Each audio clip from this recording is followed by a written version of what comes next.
চলে আসলাম ভাগ্নির স্কুলে। স্কুলটা অনেক বড়, রংপুরে পুলিশ লাইন স্কুল। পুলিশরাও আছে দাঁড়িয়ে, যে দারোয়ান।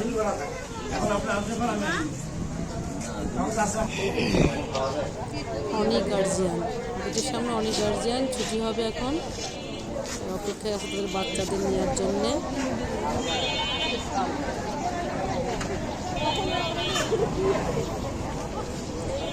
আস্তে আস্তে করে আরও লোক আসছে। পাশে একটা রুম আছে, আমাদের গার্জিয়ানদের এসে ওখানে বসে থাকে বাচ্চাদের নেওয়ার জন্যে। রুমটাও দেখাবো।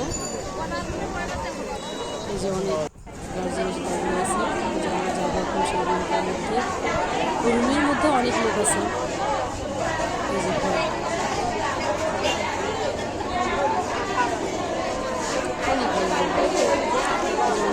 যাচ্ছে গেটের সামনে বাচ্চাদের আনতে। এই যে আমার ভাগ্নি চলে এসেছে, পেয়ে গেছি ওকে। আমরা এখন চলে যাব।